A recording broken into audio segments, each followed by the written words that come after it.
Mifa production jabarani filɛbagaw an ka foli bɛ se aw bɛɛ ma nin ye anw ka kunnafoni balalen n'a bɛ fɔ a ma ko édition spéciale k'a ɲɛsin fɛn min an ka 22 septembre ani an ka finitigiw ka kunnafoni an kɛlen don ka nin sariya nin ta wagatiw kɔnɔ kunnafoni min bɛ an ka finitigiw kan k'a di limanaw ma todunkan na a y'aw bisimila aw denkɛ n'aw balimakɛ fɛ Cheikh Bukadari Magasuba ni kanubagaw bɛ wele ko Momosu an bɛɛ y'a ye juma tɛmɛnen ale bɛnna fɛn min ye septembre kalo tile 22 ma o ye Mali ka yɛrɛma hɔrɔnya ye o san yɛlɛma don nka ɲinan ta bilara hokumu jumɛn kɔnɔ an ka jamana ɲɛmaaw fɛ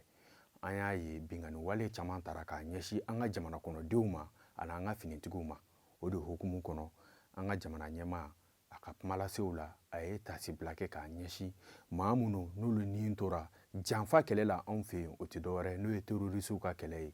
a ye tasibila ta ka s'olu ma a tilara ka maliyɛn bɛɛ wele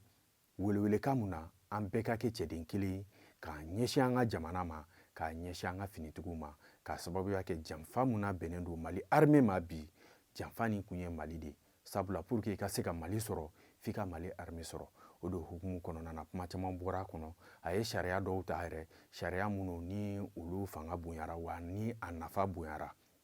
o tɛ dɔwɛrɛ ye an y'a ye wagati tɛmɛnenw na maajuguw ye an ka population to bato dɔ kɔnɔ ka mugujugu ɲɛsin bato ma ni maa dɔw bɔnɛnaw nin na o maaw a y'a sariya ta k'a fɔ ko yali an ka taga an sigi ka fɛti ni fɛnw kɛ o fɛti wariw ko k'o don bɛrɛ la ka se k'o kɛ dɛmɛ ye k'a ɲɛsin o maaw ma an y'a ye fɛn min ye 1,5 kunkan fɛ o de taara k'a di ni maa ninnu ma ani an ka sɔrɔdasi minnu fɛnɛ ni tiɲɛna olu ka denbayaw an'u ka denmisɛnninw ma o de hukumu kɔnɔ jateminɛw y'a jira k'a fɔ ni maa kelen o kelen minnu sara bato kɔnɔ ani minnu joginna ani minnu yɛrɛ n'u olu ni kisira ko u ka sɔrɔtaw i bɛ a jateminɛ fɛn min 50 a n'a kunkan fɛ o kelen kelen bɛɛ y'o sɔrɔ k'a sababuya kɛ an ka fɛn min ye camancɛ fanga ɲɛmaa n'o ye colonel Asimi ale ka nin hakili ɲumanya nin kɔnɔna na an b'a fɔ o de hukumu kɔnɔ ɲina Mali ka 22 septembre fɛti min kun kan ka kɛ ni o ye an ka monument ba la monument d'indépendance la o ma se ka kɛ k'a sababuya kɛ nin waleya ninnu ye a ye welewelekan bila bɛɛ ma an bɛɛ k'a dɔn k'a fɔ Mali an ye sariya kura min ta ka bɔ jɔnya kɔnɔ n'o y'an ka souveraineté ye o gɛlɛya de b'an kan nka n'an bɛɛ jɛra ka kɛ maa kelen ka kɛ fasoden kelen ale Asimi Goïta ale mun y'an ka ɲɛmaa ye a dalen don a la jamana n'a bɛ wuli ka jɔ wa bɛɛ k'a dɔn k'a fɔ jamana nin tɛ kɛ maa ka batɛmɛsira ye tuguni mun ka di mun ye i b'o kɛ a tɛ k'o ye tuguni wa jamanadenw ka hɛrɛ tɛ fɛn o fɛn na a tɛ don o la an y'a ye a yɛrɛ ka minisiriw caman ka laseliw la o y'a jira k'a fɔ ko jamana ɲɛmaa ko minisiriso n'a tɛ se ka jamana kɔnɔdenw ka gɛlɛya n'a tɛ se k'o bɔ yen ko sigikun tɛ o la donc an bɛ o foli di an ka jamana ɲɛmaa ma nin wagati in na n'an bɔr'o kɔnɔ an b'a da o tulo kan k'a fɔ fɛn min ye an ka finitigiw ka kunnafoniw na an b'a da o tulo kan k'a fɔ fɛn min ye an ka batonw olu gosili kɔfɛ leere kan an b'a fɔ banbagaciw kelen k'o bingani wale n'o fɛnw kɛ ni an ka finitigiw ripostera kosɛbɛ an b'a fɔ a ɲɛna nin wagati in na k'a fɔ hali alamisa tɛmɛnen fɛn min ye Gawo ale dugu yɛrɛ kɔnɔna na nin maajugu ninnu u bɛ ka siran armée ɲɛ siranɲɛ la u tɛ se k'u yɛrɛ yira tuguni u tun bɛ mun kɛ duguw minɛli u tɛ se k'o kɛ tuguni u bɛ mun kɛ u b'u to yɔrɔ jan de la ka mugujugu fili sisan nɔ dugu kɔnɔna na an y'a ye u ka mugujugu fɔlɔ ale tagara an ka pont dɔ bɛ yen n'a bɛ fɔ a ma ko Bahadu